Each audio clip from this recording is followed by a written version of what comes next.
So then, to get the spare tire, there's a little cutout area right here that you pretty much just pull up. Hold on.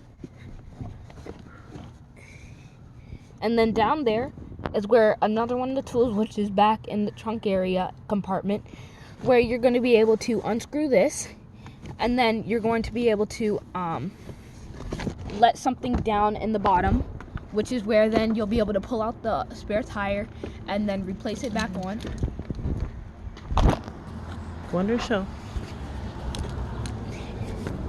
So then right there, that's the spare tire, and then pretty much that falls down. You drag it out, and then after you drag it out, you replace it back in the same spot. So the car jack's still on there. You would replace it in the same spot, and then screw the nuts back in to tighten the wheel. And that's pretty much how you change tires on a car.